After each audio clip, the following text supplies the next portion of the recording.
Congressman Langevin is in the house. New studio for this broadcast. Every once in a while we shake it up around here. Of course, he's in the House of Representatives as well. I didn't realize what kind of a pun I started with on this Monday. He's heard that before, I'm sure. Great to have you aboard. Thanks for tuning in. Smile. I know it's one sunny day for every 7 not so sunny days. And I don't know, this doesn't feel like global warming, does it? It feels like global cooling, but it's definitely a climate change situation. And I promise you that we're going to get some expertise on this because it's driving all of us nuts. Congressman has some new news about a new system here in the States for cybersecurity. Not unlike what you can do when you dial 911, you'll be able to dial 211, and he'll talk to us about that a little bit later on. But we cannot start the broadcast without talking about all that is going on in Washington. Here's the latest from the network. President Trump stayed indoors on a soggy Sunday, lashing out over the Mueller probe. On Twitter, he called it a sick and unlawful investigation, claimed his campaign was seriously spied upon by intel agencies and Democrats, then declared this must never be allowed to happen again. I think it is fair to say that we are looking at a crisis, not only of confidence, but potentially a constitutional crisis. Democrats sounded their own alarms after holding the Attorney General in contempt last week. Those in favor respond by saying aye. Aye.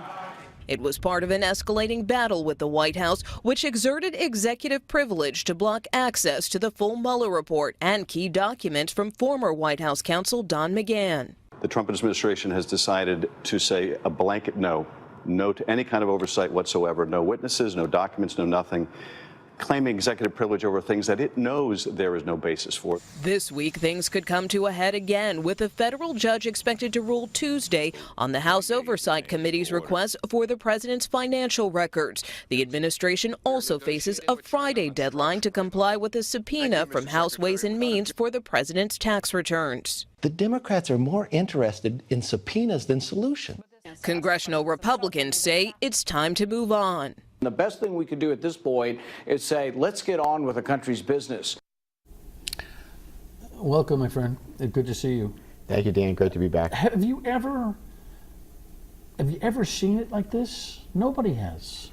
Well, it's certainly a contentious and divisive time in Washington. Of course, there's political divisions across the country, but we are in certainly challenging times in Washington these days. But, I was listening to a podcast from the New York Times last week, and they were talking about the subpoenas and the efforts for Congress to do oversight and the like. And the question was asked: did the founding fathers visualize this kind of trauma, this kind of stalemate, over process? And did they put impeachment in place for something like this specifically? And it was an interesting answer from the reporter.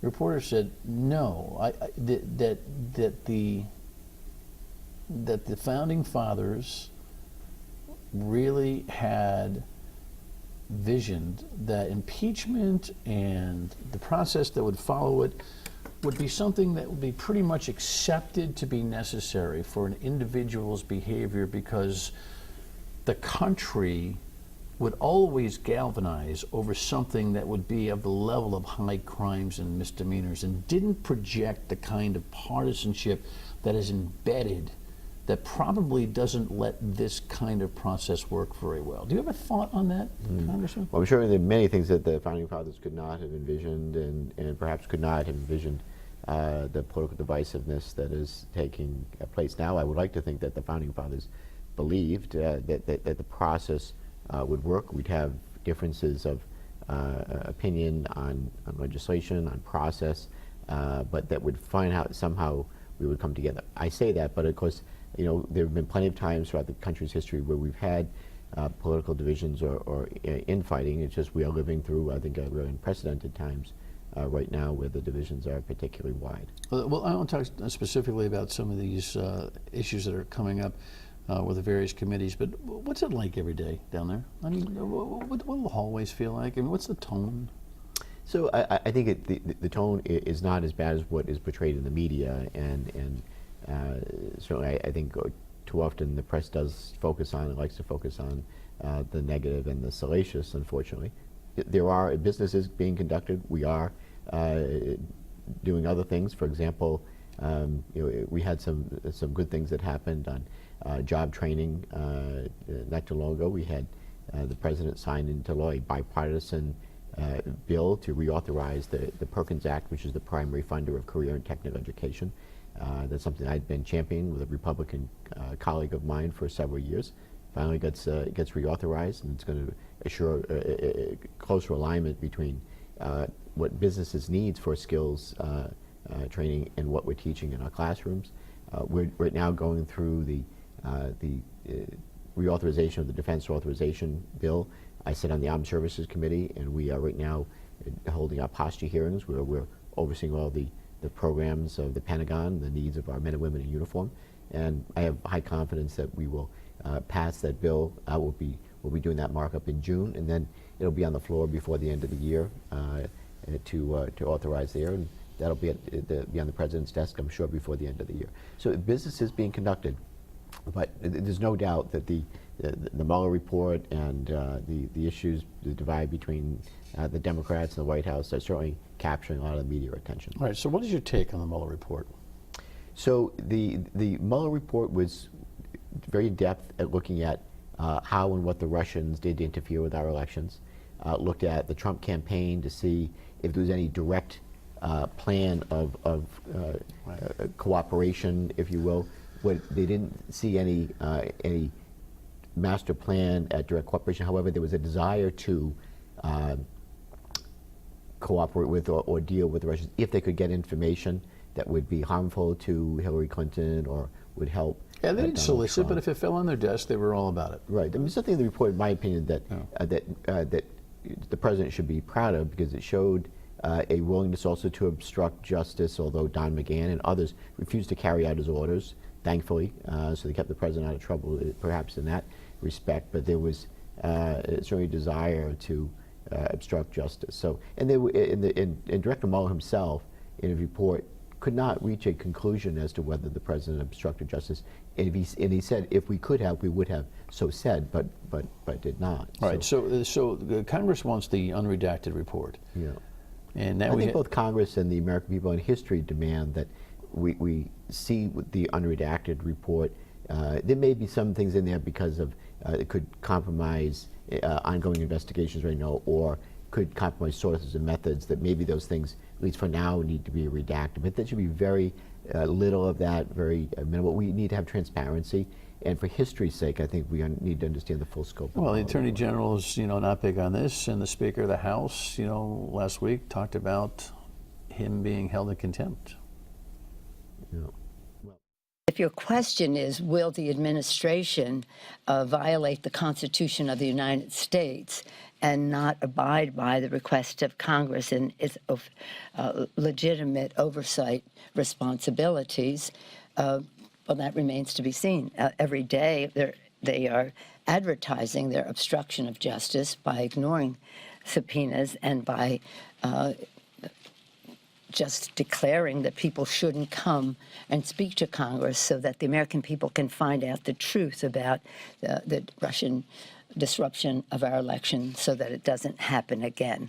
All right, so we have a subpoena request for an unredacted report. Ixnay on that.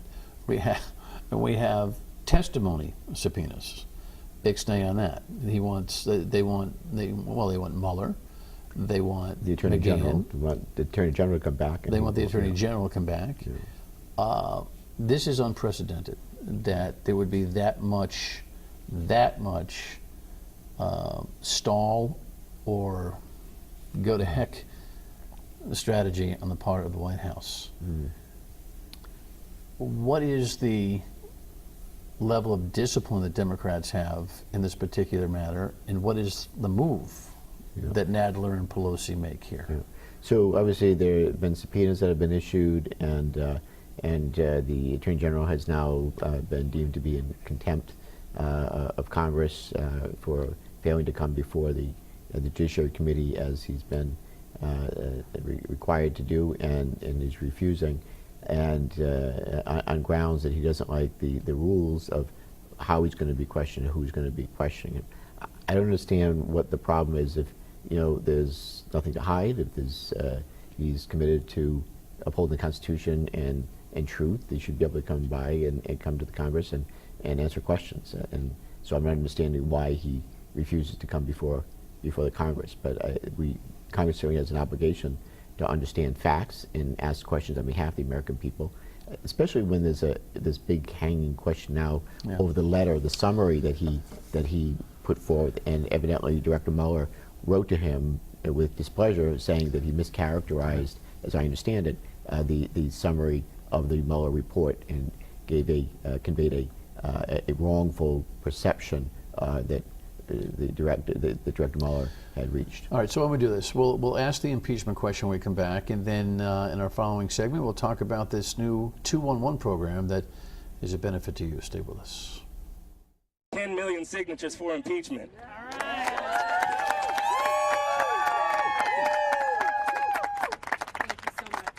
Thank you so much, Reggie. 10 million. This is incredible because this is how movements start.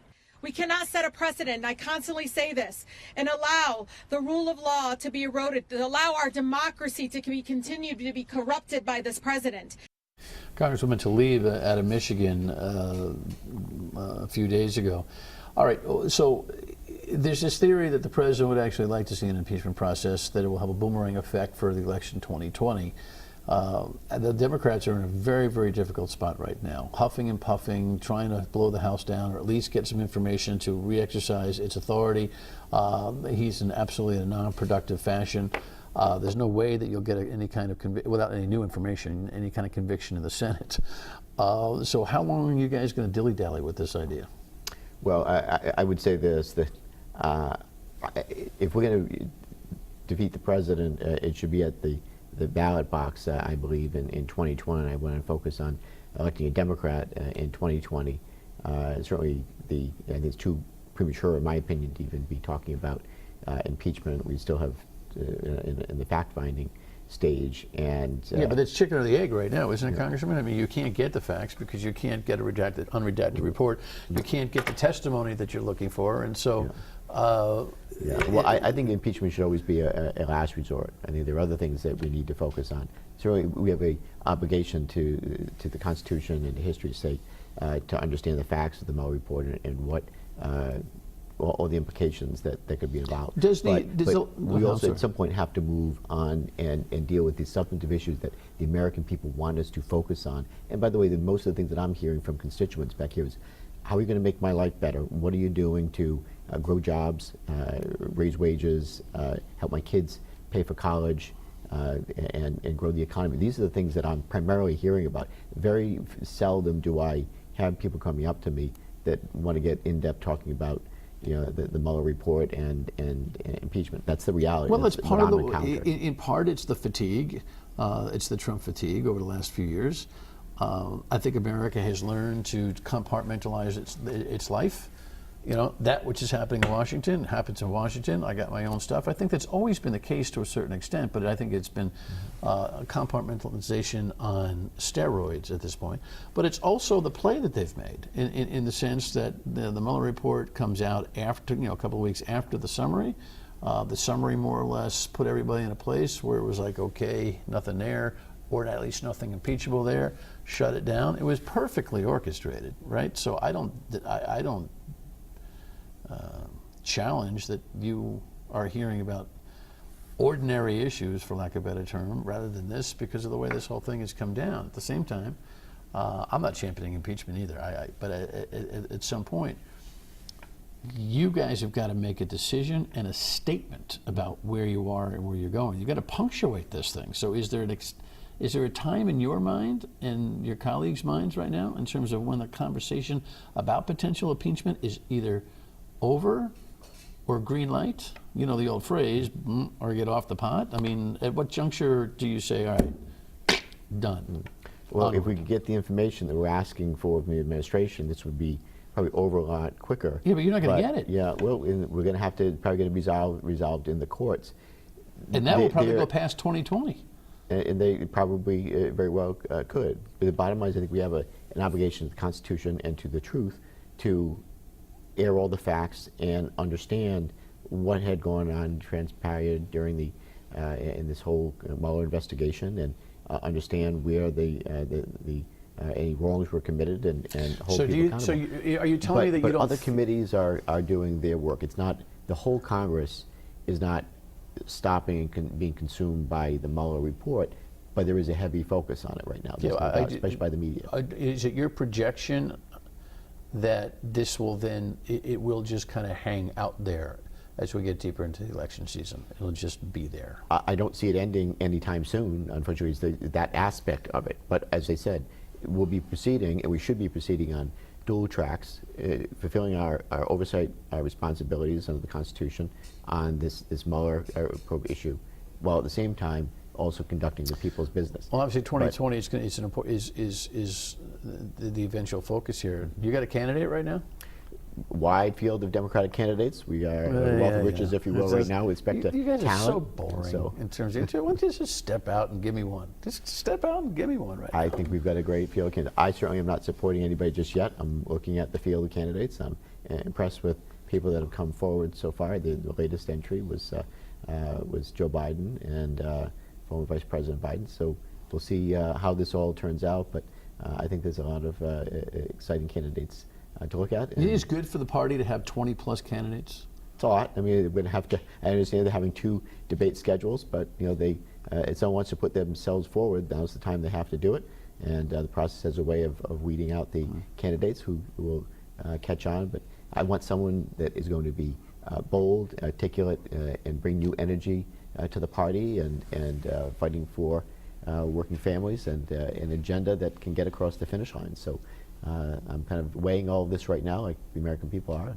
We'll see who our nominee is going to be, but I can't wait to get to 2020. I'm looking forward to having our nominee, first of all, and having a counter voice to Donald Trump, and someone's going to really focus the American people on hopefully democratic issues and moving a working families agenda forward. When we come back, we'll talk about this new funding for a new system. I think you'll appreciate it next. All right, you dial 911, you dial 611, now you're going to dial 211 for a different reason. Earlier today, you had a press conference regarding new cyber stalking security funding, and Rhode Island with a unique system. We have a few minutes. Talk to me about it. Yeah, so it's pretty exciting, and that we partnered up with the Cybersecurity Network and United Way, and we are now going to be offering a system in Rhode Island, statewide system, first statewide system, to call 211 if you have a cybersecurity related event or question, you're not sure who to turn to, if your personal private information has been hacked or compromised, or you have a cyber theft related issue, you can now call 211 and they'll help triage what to do. Who do you call? Do they put you in touch with law enforcement? Do they put you in touch with other perhaps nonprofit resources or state resources that would be available to answer your question or help you with your problem, and potentially also to take back your well, look, situation. I mean, you got a few $100,000 in a grant. How long is that for? Is it a 1-year trial thing? Or a 1-year process, as I recall it, and the funding is to get the system up and running, started, and then to train people so that when someone calls with a cyber-related problem or question, they'll be able to get their question answered. Well, Colonel Manny, we actually record this show prior to the press conference, but we'll have to, Colonel Manny's coming on the radio on WPRO a little bit later this week, I think Wednesday. I'll ask him about the personnel for this, because my instinct is not only this a terrific idea, but that the system's going to overload pretty quickly when people can all of a sudden realize, holy cow, all this stuff that's been worrying me and all these efforts to get into my financial undies, and all of these threats and and the elderly out there that are who are robocalled to death, and who also, when they learn to use these kinds of things, freak out over it. My guess is it's going to be pretty busy.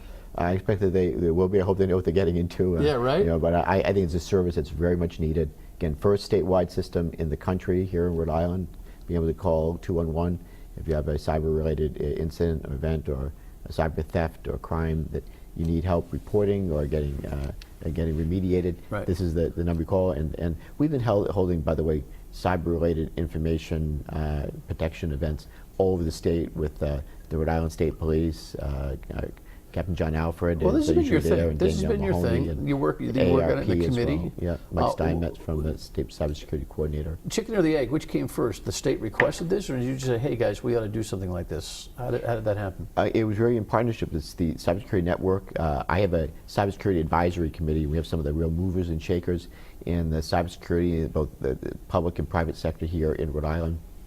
I formed an advisory committee. We had the executive director of the Cybersecurity Network come in and just give us a kind of an overview of what they do. And they talked about the 2-on-1 system that they have in some counties in other parts of the country. And we explored the idea of teaming up to create a statewide system here in Rhode Island.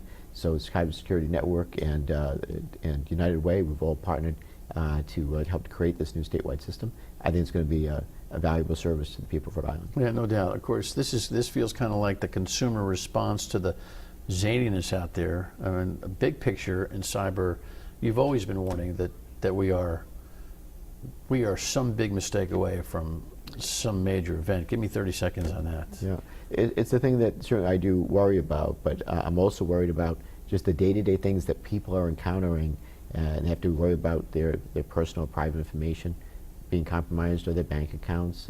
Cyber security and cyber-related issues not going away anytime soon. The internet has changed the world in a very positive way in many respects, but there's also bad actors out there that are compromising exploiting the vulnerabilities. We need to do more to help protect people. I'm always worried about, of course, the next the thing that could happen that could be even more catastrophic. That is always a possibility. We're doing all we can, and I've been pushing the Congress and the administration to be as aggressive as possible at securing our private cyber networks, but it's an ongoing challenge. Yeah, no doubt. All right, good work. Thank you.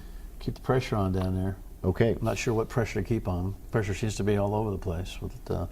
We'll figure it out. No shortage of issues, Dan, no. That's for sure. Jim, thank you. Congressman Jim Thank Langevin. Final word and we come back. Congressman Langevin's not in the pipeline necessarily when it comes to this impeachment process, right? And his answers, well, not necessarily aggressive. They reflect the kind of stuck place that the Democrats are in Washington right now. So one day at a time, but my suspicion is that there'll be a lingering conversation about impeachment all the way through the beginning of the election season. How that pans out, who knows? Tomorrow, the Attorney General, Peter Nerona, returns.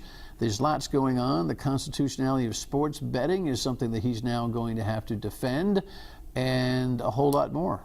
We'll talk to you on the radio at 3 on WPRO tomorrow. Good night.